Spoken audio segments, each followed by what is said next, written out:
ബീഹാർ നിയമസഭാ തെരഞ്ഞെടുപ്പിൽ രണ്ടാം ഘട്ടത്തിലും കനത്ത പോളിംഗാണ്. 5 മണി വരെ 67% മുകളിലാണ് പോളിംഗ്. പോളിംഗ് ശതമാനം ഉയർന്നത് ജയസാധ്യത വർദ്ധിപ്പിച്ചതായി ഇരു മുന്നണികളും അവകാശപ്പെടുകയാണ്. ഒന്നാം ഘട്ടത്തിന്റെ തനി ആവർത്തനം രണ്ടാം ഘട്ട വോട്ടിംഗിലും ഗ്രാമീണ മേഖലകളിൽ മികച്ച പോളിംഗ് രേഖപ്പെടുത്തിയതാണ് പോളിംഗ് ശതമാനം ഉയരാൻ കാരണം. സ്ത്രീ വോട്ടർമാർ ഇത്തവണയും വോട്ടെടുപ്പിൽ സജീവമായി പങ്കെടുത്തു. അരാരിയിൽ BJP കോൺഗ്രസ് പ്രവർത്തകർ തമ്മിൽ ചെറിയ പ്രശ്നങ്ങൾ ഉണ്ടായതൊഴിച്ചാൽ കാര്യമായ അക്രമ സംഭവങ്ങളൊന്നും റിപ്പോർട്ട് ചെയ്തില്ല. ഡൽഹിയിലെ സ്ഫോടനത്തിന്റെ പശ്ചാത്തലത്തിൽ അതീവ സുരക്ഷയിലാണ് വോട്ടിംഗ് നടന്നത്. സംഘർഷ സാധ്യതയുള്ള ബൂത്തുകളിൽ 5 മണിയോടെ പോളിംഗ് അവസാനിച്ചു. വോട്ടർ പട്ടികയിൽ നിന്ന് അകാരണമായി പേരുവെട്ടിയെന്ന് പൂർണിയയിലെ പ്രാൺപട്ടിയിലുള്ള നാട്ടുകാർ ആരോപിച്ചു. 20 ജില്ലകളിലായി 122 മണ്ഡലങ്ങളിലേക്കാണ് വോട്ടെടുപ്പ് നടന്നത്. പോളിംഗ് ശതമാനം ഉയർന്നത് സർക്കാർ അനുകൂല തരംഗമാണെന്ന് BJP അവകാശപ്പെട്ടു. മാറ്റത്തിന്റെ കാറ്റെന്ന് RJD.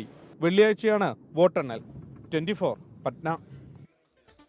എന്തായാലും ബീഹാർ അതിന്റെ ചരിത്രത്തിലെ ഏറ്റവും വലിയ പോളിംഗ് ശതമാനത്തിലേക്ക് പോകുമ്പോൾ അത് ആർക്ക് അനുകൂലം ആർക്ക് പ്രതികൂലം എന്നത് ഏറ്റവും പ്രധാനപ്പെട്ട ചോദ്യമാണ്. എന്താണ് അത്ര വലിയൊരു പോളിംഗ് ശതമാനം എന്ന് പറഞ്ഞാൽ ബീഹാറിന്റെ ചരിത്രത്തിൽ ഇന്നേവരെ ഇല്ലാത്തവണ്ണമുള്ള വലിയൊരു പോളിംഗ് ശതമാനത്തിലേക്ക് പോകുമ്പോൾ അത് ജനം എന്തോന്ന് തീരുമാനിച്ചുറപ്പിച്ചു. അത് ഒന്നുകിൽ അത് ഭരണാനുകൂല വികാരം അല്ലെങ്കിൽ അത് ഭരണവിരുദ്ധ വികാരം.